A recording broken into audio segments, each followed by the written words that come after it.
Hi, my name is Shubham Pandey and I hope all you are doing well. In this particular video, I'm going to be talking about the President of India. President of India के बारे में बहुत सारी important चीजें देखेंगे as per your examination.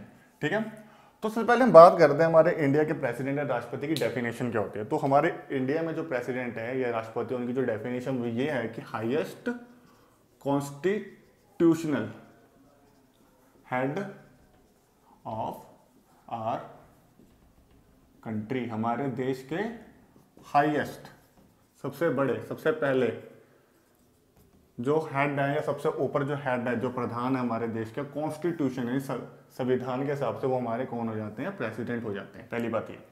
दूसरी बात ये है कि गवर्नमेंट के जो भी फंक्शन होते हैं, गवर्नमेंट फंक्शन, वो किसके नेम पे होंगे, वो होंगे हमारे प्रेसिडेंट के name, in the name of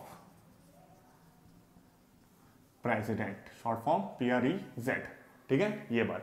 और उसके बाद अगर बात करूं, प्रेसिडेंट के बहुत सारे रोल्स एंड फंक्शन होते हैं, एग्जीक्यूटिव फंक्शन, लेजिस्लेटिव फंक्शन, बहुत सारे फंक्शन।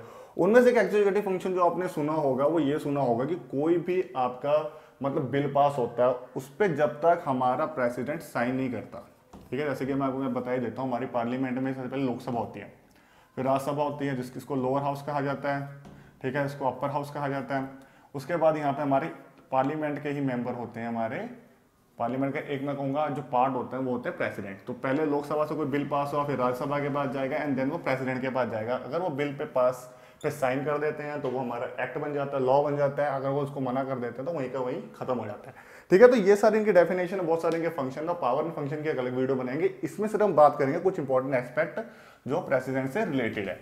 ठीक है, तो सबसे पहले हम बात करेंगे इनकी क्वालिफिकेशन के हिसाब से, यानी इनकी एलिजिबिलिटी की। एक अगर आपको प्रेसिडेंट के इलेक्शन के लिए खड़ा होना है तो आपकी एलिजिबिलिटी या क्वालिफिकेशन क्या होनी चाहिए। तो यहाँ पे लिख देता हूं मैं सबसे पहले, क्वालिफिकेशन ऑफ अ प्रेसिडेंट, या इफ यू वांट टू मतलब आपको इलेक्शन के लिए लड़ना है तो आपको क्या क्या क्वालिफिकेशन फुलफिल करनी पड़ेगी। सबसे पहले जो क्वालिफिकेशन वो है कि आपको कम से कम 35 ईयर्स का तो होना ही पड़ेगा। तो 35 ईयर की एज तो आपकी होनी ही चाहिए अगर आपको इलेक्शन में खड़ा होना है प्रेसिडेंट के। ठीक है, और सेकंड बात होती है जो होती है आ सिटीजन ऑफ इंडिया, आपको भारत का नागरिक, भारत का सिटीजन होना ही चाहिए। अब देखिए यहाँ पे थोड़ा सा एक पॉइंट है, मैं आपको जल्दी समझा देता हूँ, जनरली को इसको समझाता नहीं है।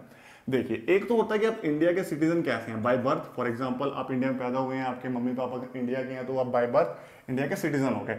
सेकंड होता है कि नेचुरलाइज्ड सिटीजन, नेचुरलाइज्ड सिटीजन। अब नेचुरल सिटीजन का मतलब क्या होता है, जैसे कि अदनान सामी, अदनान सामी एक सिंगर, अगर आप उसको थोड़ी हिस्ट्री पता करेंगे तो आपको उसका पता लगेगा। अदनान सामी पाकिस्तान के सिटीजन थे, उन्होंने इंडिया की सिटीजनशिप के लिए अप्लाई किया, उसके इंडिया की सिटीजनशिप मिल गई तो वो इंडिया के अब सिटीजन कहलाते हैं। तो ये क्या था कि कोई एक अदर कंट्री का मेंबर है, अदर कंट्री का बंदा है, उसने भाई इंडिया की सिटीजनशिप के लिए अप्लाई किया, सब कुछ सही पाते हुए इंडिया की सिटीजनशिप मिल गई, उसको नेचुरलाइज्ड सिटीजन कहा जाता है। अब यहाँ पे मैं क्यों डिस्कस कर रहा हूँ, क्योंकि इंडिया में एक सिटीजन, चाहे वो बर्थ से सिटीजन हो या माँ बाप उसके सिटीजन हो इंडिया के, या वो नेचुरलाइज्ड सिटीजन है, इंडिया की नागरिकता हासिल कर लेता है, ये दोनों के पास इलेक्शन लड़ने का राइट है, इलेक्शन में ये खड़ा हो सकता है। ठीक है, तो यहाँ पे आप समझ गए होंगे। अब ये मैंने आपको इसलिए भी बताया क्योंकि अगर आप इसको कंपेयर करो यूएसए से, तो यूएसए में आपको पता है इंडिया के बहुत सारे बंदे वहां पे चले जाते हैं, वहां पे जाके शिफ्ट हो जाते हैं, वहां पे जॉब वगैरह करते हैं। तो अगर वो वहां पे जाके इलेक्शन में लड़ना चाहे प्रेसिडेंट की यूएसए के, तो वो लड़ नहीं सकते, क्योंकि वहां पे सिर्फ बाय बर्थ वाला ही लड़ सकता है, ये आपका नेचुरल वाले को मना है यूएसए में। तो यहाँ पे आप समझ गए होंगे मेरे ख्याल से। ठीक है, तो पहले इनकी एज मिनिमम 35 ईयर्स होनी चाहिए, दूसरा सिटीजन ऑफ इंडिया होने चाहिए, पर बर्थ वाले भी और नेचुरल दोनों में से कुछ भी चलेगा, बस इंडिया के सिटीजन कहलाने होने चाहिए जो उस टाइम। थर्ड बात अगर हम यहाँ पे मैं करूँ तो कि भाई वो कोई ऑफिस ऑफ प्रॉफिट होल्ड नहीं करने जा रहे। ऑफिस ऑफ प्रॉफिट का मतलब बहुत बच्चों को कंफ्यूजन होती है। ऑफिस ऑफ प्रॉफिट का मतलब कुछ नहीं है। अगर आप एक प्रेसिडेंट बनने के लिए बन रहे हैं या बन चुके हैं, इलेक्ट हो चुके हैं, तो आप यहाँ पे कोई दूसरी सरकारी या गवर्नमेंट जॉब में नहीं होने चाहिए। गवर्नमेंट जॉब में मतलब कैसे, देखिए मान लीजिए कोई एक्स अपने प्रेसिडेंट बन चुका है, पर ये यहाँ पे SBI में PO भी लगा हुआ है, तो इसको ये वाली जॉब छोड़नी पड़ेगी, तो उसको प्रेसिडेंट बने रहना है। तो दो जॉब वो एक साथ नहीं कर सकता, ऑफिस ऑफ प्रॉफिट होल्ड नहीं कर सकता दोनों एक ही टाइम में। इसे कोई ऑफिस ऑफ प्रॉफिट कहता है, इसको आम भाषा में कह दूं कि कोई सरकारी पोस्ट पे नहीं होना चाहिए अगर वो प्रेसिडेंट बन गया है, बनना चाह रहा है, इलेक्शन में खड़ा हो रहा है। ठीक है, तो ये चीज हो गई है। उसके बाद तो बाकी आपको पता ही होगा, आपने सुना होगा अनसाउंड माइंड, अनसाउंड मैन, अब वो पागल नहीं होना चाहिए, पागल तो होने से रहा, वो प्रेसिडेंट इलेक्शन में खड़ा तो पागल तो होएगा नहीं। प्लस उसी से एक रिलेटेड है आपका इंसॉल्वेंट नहीं होना चाहिए। इंसॉल्वेंट का मतलब क्या होता है कि भाई दिवालिया ना हो चाहिए, बैंक करप्ट नहीं होना चाहिए, ठीक है। तो ये होगी इनकी क्वालिफिकेशन। अगर आपको ये सारी क्वालिफिकेशन आप फुलफिल कर रहे हैं तो then you can fight the election of a president of India, ठीक है। अब बात करते हैं आगे, ये तो होगी इनकी। अब इनके बात करते हैं इनके टेन्योर के बारे में, ठीक है, इनकी टेन्योर। अब टेन्योर में भी आपको अच्छे से समझना पड़ेगा। इंडिया में अगर मैं बात करूं, एक प्रेसिडेंट की जो टेन्योर होती है वो होती है 5 ईयर्स, ठीक है। अब देखिए इसमें भी एक चीज आपको समझ पड़ेगी। अब 5 ईयर्स तो है, पर लेकिन 5 ईयर्स ये मिनिमम है।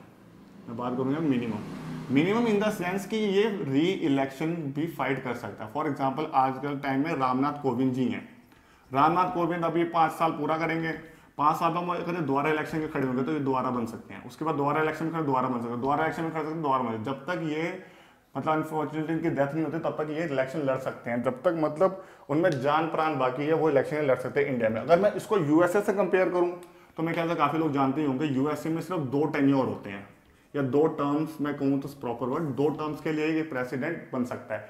एक टर्म होता है 4 साल का, साल कह लो या ईयर्स कह लो, 4 साल का, और उसके बाद आप एक मतलब एक टर्म में 4 साल में, उसके बाद एक और आपने री इलेक्शन में अगर जीतते तो एक और 4 साल का, मतलब टोटल आप 8 साल तक ही प्रेसिडेंट बन सकते हो। उसके बाद आपके खत्म हो जाते हैं। एग्जाम्पल आपके जो बराक ओबामा थे, इनके बारे में थोड़ा पता कर लेना। तो बराक ओबामा उसी की अभी पार्टी के जो भी ये रिपब्लिक पार्टी है, गैस 2 पार्टी वहाँ पे, डेमोक्रेटिक रिपब्लिक, तो रिपब्लिक पार्टी के जो अभी जो बाइडेन जीते हैं, तो बराक ओबामा साहब ने भी 2 टर्म्स को कंप्लीट किया था। मतलब पहले एक टर्म 4 साल का, फिर ये जीत के इलेक्शन में फिर इन्होंने 4 साल वो कंप्लीट किया, टोटल इन्होंने 8 साल तक रूल किया था एज ए, और ये पहले अश्वेत मतलब ब्लैक प्रेसिडेंट थे, ठीक है। तो टेन्योर इनका 5 साल था, मेरे ख्याल से ये कंप्लीट हो गया, ठीक है। अब बात करते हैं इनकी ओथ की, ठीक है। इनकी ओथ की बात कर ली जाए कि भाई साहब अगर इनको ये प्रेसिडेंट एक बन गया है, मिस्टर एक्स हम बात कर रहे थे, मिस्टर एक्स जी प्रेसिडेंट बन गए, तो इनको ओथ कौन दिलाएगा, इनको शपथ कौन दिलाएगा? तो इनको जो शपथ दिलाएगा वो दिलाएगा चीफ जस्टिस ऑफ इंडिया। अब चीफ जस्टिस ऑफ इंडिया में ख्याल से आपको पता ही होगा, ये होता है सीनियर मोस्ट जज ऑफ सुप्रीम कोर्ट। अब भाई मान के चलो बस सुप्रीम कोर्ट के जो चीफ जस्टिस ऑफ इंडिया छुट्टी पे चले गए, इन्हें भाई पता नहीं छुट्टी पे चले गए, ये इनको पता ही नहीं कहाँ पे, मतलब आज इलेक्शन हुए हैं, आज चलो मैं छुट्टी वगैरह पे चले गए, ये इनको पता नहीं कि भाई एक्स जीत के प्रेसिडेंट की इलेक्शन जीत के आ गए, इन्हें पता छुट्टी पे है। तो इनके बाद चीफ जस्टिस अपसेंट है, in case he is absent in any case, कैसे भी चाहे छुट्टी पे गए चाहे बीमार है, तो इनके बाद जो सीनियर मोस्ट जज होगा, सीनियर मोस्ट जज ऑफ सुप्रीम कोर्ट, वो दिलाएगा शपथ हमारे नए चुने हुए प्रेसिडेंट को, ठीक है। अब देखिए क्या होता है, अगर यहाँ पे आपको टोटल पता होना चाहिए, जो हमारा सुप्रीम कोर्ट होता है उसमें टोटल आज के टाइम में 29 जज है, प्लस 1 एक CGI है, ठीक है। तो 1 CGI तो टोटल 30 जज है, और टोटल मेरे ख्याल से 34 जज हैं हमारे, हो सकते हैं, मतलब टोटल संख्या कितनी हो सकती है हमारे जज की सुप्रीम कोर्ट में, वो इतनी हो सकते हैं। तो मेरे ख्याल से आपको ओथ भी समझ आ गया, और ओथ के बाद ही आप समझ लीजिए रेजिग्नेशन, ठीक है। अब ये रेजिग्नेशन किसको देंगे? अपना अगर इनको वो देना कि भाई मैं यहाँ से जा रहा हूँ, मुझे मजा नहीं आ रहा, प्रेसिडेंट बन के बहुत सारे काम करने पड़ते हैं, तो रेजिग्नेशन किसको देंगे? रेजिग्नेशन देंगे ये हमारे वाइस प्रेसिडेंट को, ठीक है। वाइस प्रेसिडेंट को, शॉर्ट फॉर्म में प्रेस लिख रहा हूँ तो कंफ्यूज मत होना, वाइस प्रेसिडेंट को ये अपना जाके रेजिग्नेशन सौंपेंगे, जिसको मैं कहता हूँ हिंदी में कहा जाता है, पता नहीं क्या कहा जाता है, ठीक है। तो रेजिग्नेशन ये अपना वाइस प्रेसिडेंट को देंगे, और यही वाइस वर्सा, ठीक है। वाइस वर्सा ये है कि अगर वाइस प्रेसिडेंट को अपनी पोस्ट से रिजाइन करना है तो वो रेजिग्नेशन किसको देंगे? वो हमारे प्रेसिडेंट को देंगे, ठीक है। तो उल्टा है, प्रेसिडेंट को अगर अपने पोस्ट से रिजाइन करना है, ही विल गो अपना रेजिग्नेशन लेटर लेके वाइस प्रेसिडेंट को देंगे, वाइस प्रेसिडेंट को अगर रिजाइन करना है तो वो प्रेसिडेंट को देगा। मेरे ख्याल से ये क्लियर है, ठीक है। अब बात करते हैं सबसे कॉन्ट्रोवर्शियल टॉपिक में, जो बच्चों को बिल्कुल समझ में नहीं आता, what is the election procedure, what is the election of a president के इलेक्शन को कैसे कंडक्ट किया जाता है, कौन कौन उसको कंडक्ट कराता है, तो वो आपको पता है इलेक्शन कमीशन में आता है, उसके बाद मैं करूंगा नहीं। अब बात करते हैं election of a president. Election of a president बहुत बड़ा एक इंपॉर्टेंट टॉपिक हो जाता है, क्यों? देखिए जो इलेक्शन ऑफ अ प्रेसिडेंट है, इसमें ना बच्चों को कंफ्यूज कराता है इलेक्टोरल कॉलेज, इलेक्टोरल कॉलेज। अब इलेक्टोरल कॉलेज कुछ भी नहीं है यार, देखो समझो, सबसे थोड़ा ध्यान से समझना, जो इलेक्शन प्रोसीजर होता है हमारे देश में वो 2 तरीके का होता है, एक होता है डायरेक्ट और एक होता है इनडायरेक्ट। कुछ नहीं है, सिंपल है। देखो जो डायरेक्ट इलेक्शन है, मान के चलो कि आपके पास 4 कैंडिडेट एक्स वाई जेड या 3 ही मान के चलो, आप यहाँ पे वोट करने आए हो, ठीक है, आपने किसी को भी वोट देके जिता दिया, आपने एक्स को दे दिया, ठीक है, ए बी सी है यहाँ पे, ए ने एक्स को दे दिया, बी ने भी एक्स को दे दिया, सी ने भी एक्स को दे दिया, एक्स जीत गया। ये तो डायरेक्ट इलेक्शन, आपके पास 4-5 ऑप्शन अवेलेबल है, जैसे कि आपके पास आप वोट देने जाते हो, आपके जो एरिया का कैंडिडेट होता है वो खड़ा होता है इलेक्शन में, जो आपके जो ये इधर के इलेक्शन होते हैं, लोकसभा के इलेक्शन होते हैं, आप अपने एरिया के बंदे को वोट, जो एमएलए जो होता है हमारा खड़ा होता है, मेंबर ऑफ पार्लियामेंट एमपी खड़ा होता है, उसको वोट जाके देके देते हैं, वो तो डायरेक्ट इलेक्शन। आपके पास 4-5 कैंडिडेट हैं, कांग्रेस के, बीजेपी के, आप आदमी पार्टी के, आप एक किसी को वोट देके आ गए, घर आके आराम से सो गए, ये हो गया डायरेक्ट इलेक्शन। दूसरा होता है इनडायरेक्ट इलेक्शन, यहां पे तो डायरेक्ट दे रहे थे, ये हो गया डायरेक्ट इलेक्शन। पर इनडायरेक्ट में क्या होता है, आपने किसी को वोट दिया, ये सेम ले लेते हैं केस, ए बी सी, इन तीनों ने वोट दिया एक्स को, एक्स ने जाके फिर जाके वोट दिया जब इनका इलेक्शन हुआ प्रेसिडेंट का। तो इनडायरेक्ट इलेक्शन में होता है कि आप जिनको जिताते हो वो रिप्रेजेंटेटिव आगे जाके किसको जिता के कुछ बना रहे हैं, तो वो होता है इनडायरेक्ट इलेक्शन। डायरेक्ट इलेक्शन में डायरेक्ट वन वे कॉम्युनिकेशन है, आपने एक जाके अपनी मर्जी का किसी बंदे को जिता दिया, पर यहां पे आप जिसको जिता रहे हैं इसकी मर्जी होगी आगे वो 4-5 कैंडिडेट जो प्रेसिडेंट के लिए खड़े हुए हैं उनमें वो किसको जिताता है, ठीक है। और जो इनका जो वोटिंग सिस्टम, जो इनका वोट भी होता है हमारे जो मतलब ये प्रेसिडेंट का जो वोट होता है वो होता है सिंगल ट्रांसफरेबल वोट। उसमें बच्चे काफी कंफ्यूज होते हैं। सिंगल ट्रांसफरेबल वोट ये होता है कि भाई बेसिकली एक जो मतलब कि आपके पास 3-4 वो होते हैं, मतलब जो उसके लिए खड़े होते हैं हमारे प्रेसिडेंट के इलेक्शन के लिए अलग नॉमिनेशन होते हैं, उसमें तो आपको अपनी वो नॉमिनेशन देते हैं कि पहला रैंक मैं इसको दे रहा हूँ, दूसरा इसको, तीसरा इसको, चौथा इसको, ऐसे हर बंदे अपने रैंक देते हैं। तो इसके तरफ से इनकी काउंटिंग होती है। इसमें भी काउंटिंग में बहुत सारे क्वेश्चन बनते हैं कि पहली काउंटिंग में कौन जीता, दूसरी काउंटिंग में कौन जीता। तो दूसरी काउंटिंग में जीतने वाले हमारे वीवी गिरी साहब थे एक प्रेसिडेंट, ठीक है। तो ये सब बातें अगले वीडियो में करेंगे, इसमें मैं आपको जल्दी से खत्म करता हूं। अब देखिए जो सबसे बड़ा रोला होता है, जो सबसे बड़ा मतलब एक तरह से पंगा होता है बच्चों को समझ में, इलेक्टोरल कॉलेज के बारे में। इलेक्टोरल कॉलेज में क्या होता है कि जो इलेक्शन में जो इलेक्शन ऑफ प्रेसिडेंट के इलेक्शन में पार्टिसिपेशन कौन करता है, पार्टिसिपेशन के बच्चों को कंफ्यूजन होती है कि पार्टिसिपेशन कौन करेगा हमारे प्रेसिडेंट के इलेक्शन में। अब प्रेसिडेंट के इलेक्शन में जो पार्टिसिपेशन करने वाले होते हैं वो कौन से पर्सन होते हैं, ये ध्यान से सुनना है आपको। Elected person, only the elected person, सिर्फ इलेक्टेड पर्सन पार्टिसिपेट करेंगे हमारे प्रेसिडेंट के इलेक्शन में, कोई भी नॉमिनेटेड पर्सन नहीं करेगा। फॉर एग्जांपल आपको पता होगा लोकसभा, राज्यसभा, इन दोनों में नॉमिनेटेड पर्सन होते हैं। जो हमारा नॉमिनेट करता है कौन, प्रेसिडेंट खुद नॉमिनेट करता है। लोकसभा में वो नॉमिनेट करता है 2 पर्सन जो एंग्लो इंडियन कम्युनिटी के होते हैं, जो अब खत्म ही हो गया, मतलब खत्म कर दिया ये क्राइटेरिया। राज्यसभा में वो 12 पर्सन नॉमिनेट करता है जो अलग अलग फील्ड के होते हैं, जिसको क्लास से आप याद रख सकते हैं, लिटरेचर, आर्ट, सोशल साइंस वगैरह, ठीक है। तो ऐसे करके तो जो हमारे लोकसभा होता है प्लस राज्यसभा, ये दोनों पार्टिसिपेट करते हैं हमारे प्रेसिडेंट के इलेक्शन में। इसके जो मेंबर होते हैं वो प्रेसिडेंट के इलेक्शन में पार्टिसिपेट करते हैं, बस कौन से, सिर्फ इलेक्टेड, नॉट नॉमिनेटेड। लोकसभा जैसे आपको बताया 2% प्लस राज्यसभा में 14%, तो टोटल 16% पार्टिसिपेट नहीं करते हैं, सिर्फ इलेक्टेड पर्सन ही पार्टिसिपेट करेंगे हमारे जो प्रेसिडेंट के इलेक्शन होता है। अब तो ये बात होगी हमारे पार्लियामेंट, हमारे सेंट्रल लेवल पे, ठीक है। अब बात करते हैं कि जो स्टेट लेवल पे लेजिस्लेटिव असेंबली होती है और लेजिस्लेटिव काउंसिल होती है, वो पार्टिसिपेट करती है कि नहीं करती है। तो इसमें याद रखना हमारी स्टेट्स में कोई भी पार्टिसिपेट नहीं करता, कोई भी स्टेट्स पार्टिसिपेट नहीं करती हमारे प्रेसिडेंट के इलेक्शन में, सिर्फ यूटी करती है। यूटी मतलब यूनियन टेरिटरी। आपको पता हमारी 8 यूटी हो गई हैं क्योंकि दादर नागर हवेली और दमन दीव को मिला दिया, ठीक है। तो पहले तो 9 थी, जम्मू कश्मीर के और लद्दाख हटने के बाद। तो यूटी में हमारे पास सिर्फ 3 यूटी ऐसी बची है आज के टाइम में, करंट बता रहा हूँ, जिनके पास लेजिस्लेटिव असेंबली है, ठीक है। ये बता दूंगा अच्छे से मैं, लेजिस्लेटिव काउंसिल क्या होती है अगले एक वीडियो में। लेजिस्लेटिव असेंबली जिसको विधानसभा कहा जाता है, सिर्फ 3 हमारी यूटी है। कौन कौन सी, एक है दिल्ली, जिसको पूरा नाम इसको एनसीआर कहा जाता है, अपने क्या कहते हैं, नेशनल कैपिटल और रीजन ऑफ दिल्ली, ठीक है। दूसरा क्या, पुडुचेरी या पौंडीचेरी कह लो उसको, पुडुचेरी दिल्ली, सिर्फ ये ही पार्टिसिपेट करती है हमारे प्रेसिडेंट के इलेक्शन में, क्योंकि इनके पास खुद की लेजिस्लेटिव असेंबली है। वैसे एक और है हमारे पास लेजिस्लेटिव असेंबली जो अब बन गई है जम्मू एंड कश्मीर पर, ये पार्टिसिपेट नहीं करती आज के टाइम में। तो आपको बस इतना याद रखना है, जो हमारा इलेक्टोरल कॉलेज है जो मिल चुका है थोड़ा बहुत, इलेक्टोरल कॉलेज में यानी जो पार्टिसिपेशन करती है हमारे जो प्रेसिडेंट के इलेक्शन में होती है, वो होती है लोकसभा प्लस राज्यसभा, दोनों पार्टिसिपेट करते हैं, पर सिर्फ इलेक्टेड मेंबर, नॉट नॉमिनेटेड, ठीक है। और उसके बाद स्टेट पार्टिसिपेट करते हैं तो स्टेट भी पार्टिसिपेट नहीं करते, सिर्फ यूटी करते हैं, यूटी भी सिर्फ 2 यूटी, एक दिल्ली और एक पौंडीचेरी या पुडुचेरी कह लो, ठीक है, क्योंकि इनके पास अपनी लेजिस्लेटिव असेंबली यहाँ पे सीएम बैठते हैं। और ये जो बात हुई थी कि ये दो पार्टिसिपेट करेंगे, वो 70वें अमेंडमेंट में, 17th अमेंडमेंट में ये बात हुई थी, 17th अमेंडमेंट में, कि ये दोनों यूटी पार्टिसिपेट करेगी, जो 1992 में आएगा शायद, ये थोड़ी मेरे को आइडिया नहीं इसका याद नहीं, ठीक है। तो ये चीजें बेसिकली इनकी होती हैं, ठीक है।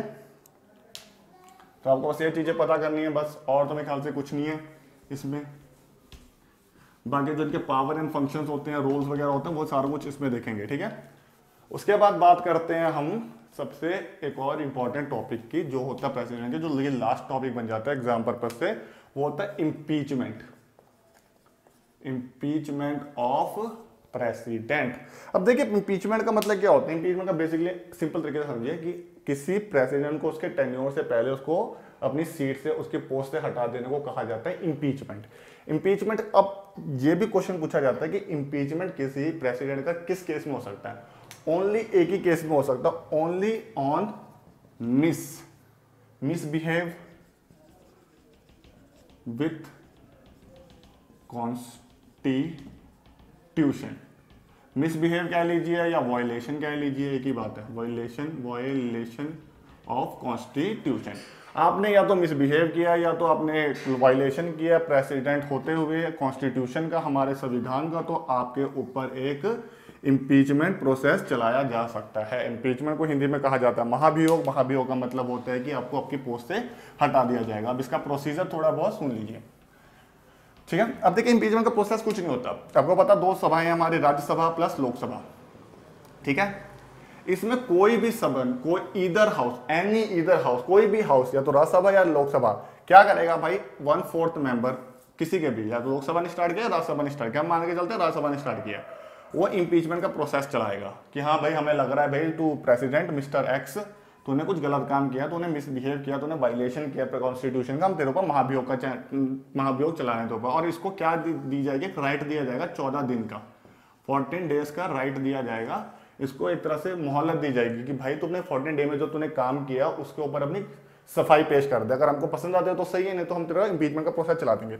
ये इम्पीचमेंट का प्रोसेस चलाएंगे, एक हाउस से दूसरे हाउस में जाएगा, दूसरे हाउस में भी ये जाके अगर इसको रजामंदी मिल जाती है, रजामंदी मिलना मतलब 2/3 ऑफ हाउस के मेंबर जो होंगे, जिसको स्पेशल मेजोरिटी कहा जाता है, स्पेशल मेजोरिटी मिल जाती है, तो 2/3 ऑफ हाउस वाले बंदे, तो 2/3 मतलब लगा ले 2/3 लोग कह देते हैं कि हाँ भाई इम्पीचमेंट का जो प्रोसेस चलाया बिल्कुल सही है, इसने सही में हमारे जो मिस्टर एक्स हैं, जो हमारे प्रेसिडेंट हैं, इन्होंने वायलेशन किया, हमारे मिसबिहेव किया कॉन्स्टिट्यूशन के साथ, तो उनके ऊपर चला दिया जाएगा, इम्पीचमेंट का प्रोसेस खत्म हो जाएगा और इनके ऊपर इम्पीचमेंट लगा के इनको अपने टेन्योर से पहले इनकी गद्दी से, यानी प्रेसिडेंट की गद्दी से हटा दिया जाएगा। बस, तो यही यहाँ पे इम्पीचमेंट का प्रोसेस होता है। और ये भी मैं बता दूं कि हमारे देश में किसी भी प्रेसिडेंट को इम्पीचमेंट के थ्रू नहीं हटाया गया, क्योंकि कोई भी किसी ने भी वायलेशन ऑफ कॉन्स्टिट्यूशन अभी तक नहीं किया, ऐसा माना जाता है, ठीक है। तो ये सब चीजें थी कुछ। अब इसके अगली वीडियो में हम बात करेंगे पावर्स ऑफ हमारे प्रेसिडेंट की, ठीक है, कि उसमें अलग पावर, एग्जीक्यूटिव लेजिस्लेटिव पावर की होती है, फिर वीटो पावर, पार्डन्स पावर की होती है। तो मेरे ख्याल से इस वीडियो में इतना ही बहुत है, लंबी वीडियो नहीं करते हैं, ठीक है।